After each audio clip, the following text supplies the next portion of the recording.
Hello and welcome everyone. It is the long-awaited race review for the first round of the Tour Sorel Assetto Corsa Competizione League, and it is round at Monza. We've got Christian Strecker on pole position ahead of Shane Power, then it is René Bohn, Ruben van den Hudding, Oliver Strecker, Tim Krusva, Ross McCormack and Milos Martika are the top 8 after qualifying, and I'm not gonna apologize apart from here for every butchered name. So we come towards the start-finish line. In the leading red and white Mercedes we've got Christian Strecker. Behind him is Shane Power, who will try to challenge him, but he gets a very bad start. Christian Strecker gets away very good, and René Bohn is already on the outside of Shane Power, so he's gonna take that P2 right off the bat. But now Shane Power will have to look a little bit into his mirror from Light Cruiser, who is there, but then Tim Krusva absolutely overshoots. He's surprised by how early people are braking. He goes on and almost takes out Christian Strecker. That must have been, and also there's a big collision in the background, a little bit of a pile up there, which is not what you want to see in the two. Bentley avoid everyone. So on board with Tim Krusva, he just brakes at his normal braking point, is caught off guard by how early people are braking, and then almost takes out the Mercedes of the leader. That would have been a massive disaster, but that way he avoids everyone and torpedoes through.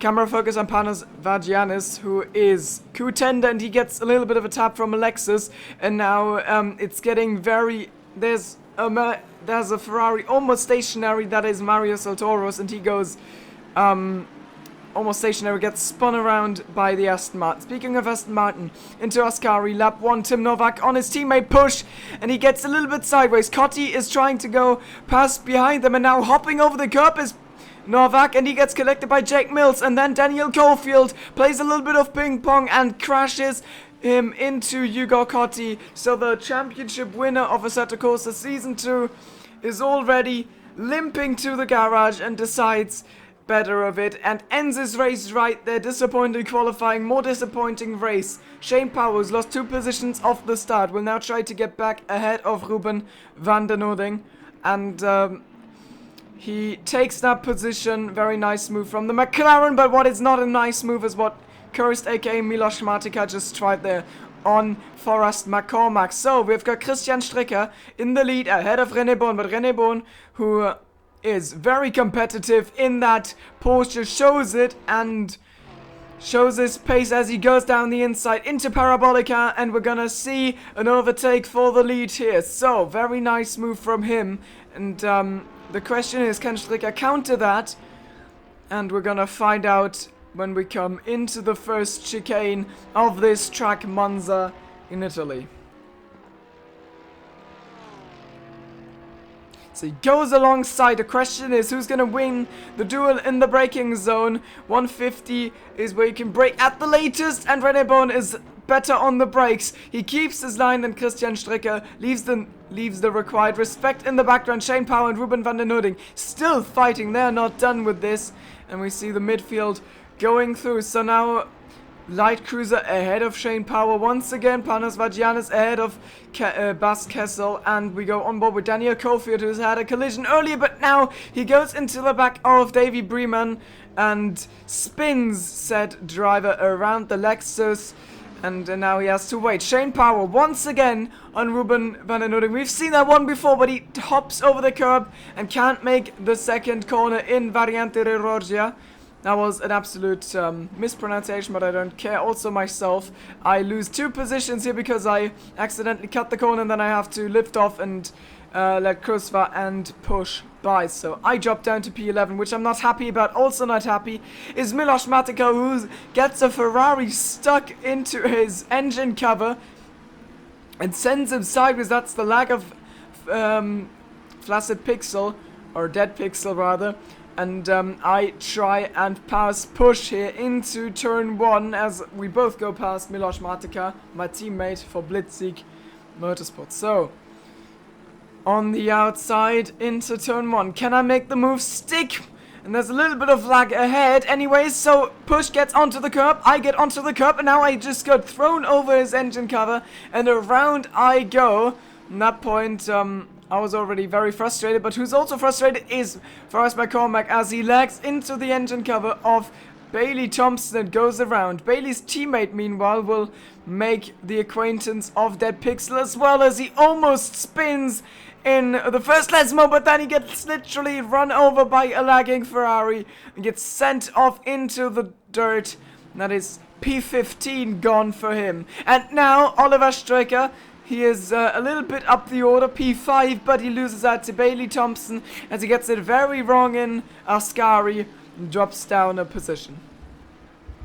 Now he wants to take revenge on Bailey and goes down the inside of the young Brit. So he's gonna put his car alongside after turn 1, but Bailey has none of it and accidentally touches the rear of the Mercedes and round he goes.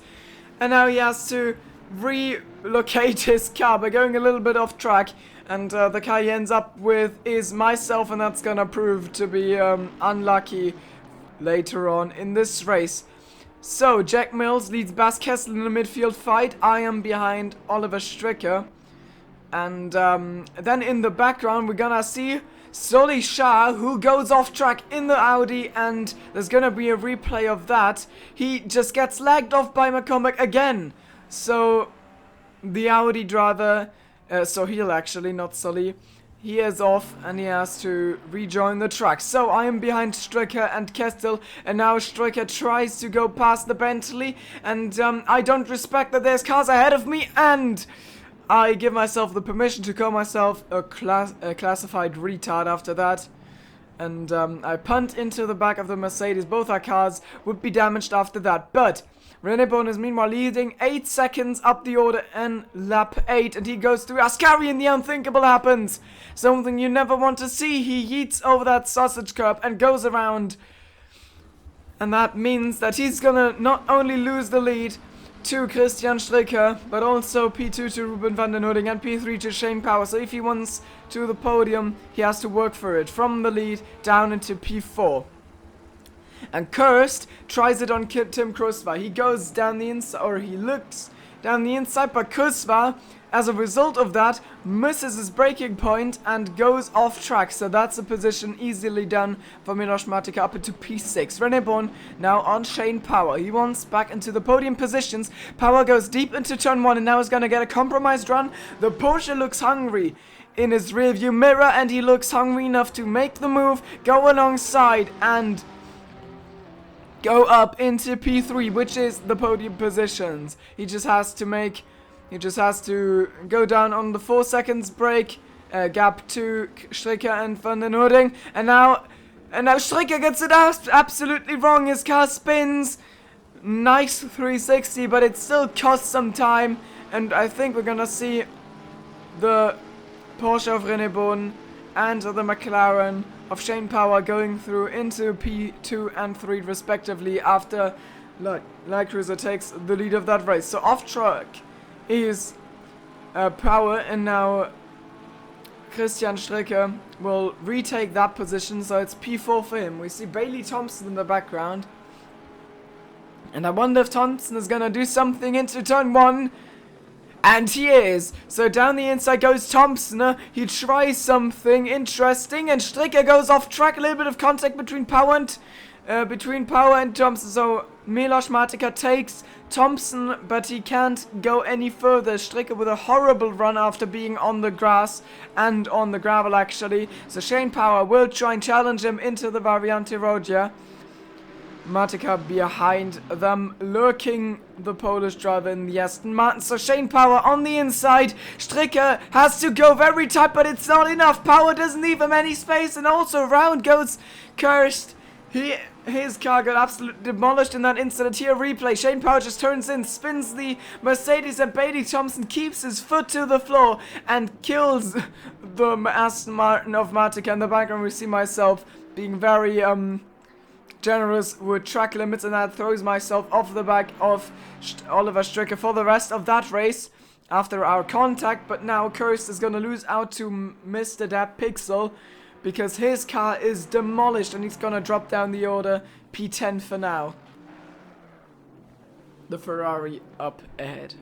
Again we see Ollie Stricker, and now not only behind, but also alongside into turn 1 is Oliver Stricker, and he's gonna take the inside for the second part of that chicane. The question is it gonna work out on the main straight? I think the Mercedes just pulls away. It's got such good straight line speed on the Ferrari, and it is gonna be the position gained. P9 for Oliver Stricker. Not quite where he wants to be, but it's a start. Further down the order, or actually up the order, we've got Bailey Thompson on Tim Krusvar. And they are both going to miss the chicane of turn 1. Christian Strecker goes through, but he still gets a tap on his back. He could have certainly done without that. Lap 21, and it's Shane Power in P3, and he yoinks that curb on the second Lesmo, goes off track. On board with Tim Krosvar, who's had some contact in that race earlier on. But now he goes for the podium position. He wants that P3, and the slow McLaren is not going to be in any position to resist him as he pulls into P3. Nice move from him. The question is it gonna go right through Ascari? And the answer is gonna be no, as over the curb goes Tim Krusvar, and he spins, and Christian Strecker gets punted, and he goes up the wall almost, and Shane Power gets away with that. So it is P3 for Power, and Bailey Thompson, I think, is P5 for Christian Strecker, has to end his race after that, as well as Krusvar. So, Thompson on the inside of Power now. Of course, he lost some speed here, and now Thompson goes around in Parabolica. A little bit of a tap, and Push is gonna go ahead of both of them. He is the one who says, thank you for that.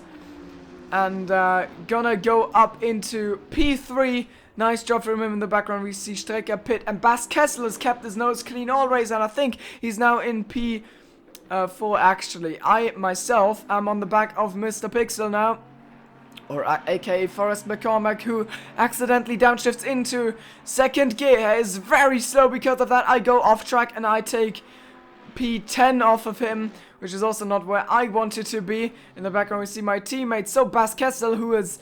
I said he hasn't done much this race, but he's gonna prove me wrong as he pulls to the inside of Shane Power into turn 1, and he takes that position. It is P4 for Bas Kessel in the Bentley. He's lost his teammate early on, but yeah, while Smeltino can't collect points, Bas Kessel will, and it is myself who goes ahead of the car of Strecker here, who has run out of fuel actually, so he has to lift and coast a lot, but that's not gonna be enough. He's gonna straight line in the second chicane, and Pixel is gonna take that position in the 69 Ferrari. And now up ahead, René Bolles closed the gap to Van der Noording, but he overshoots that corner. He has to yield and go straight on, and that's gonna end his challenge for the lead. And Ruben Van der Noording, aka Light Cruise on Discord, is gonna win that race from René Bolles.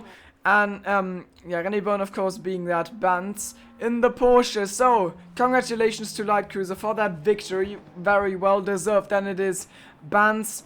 Push comes home in P3.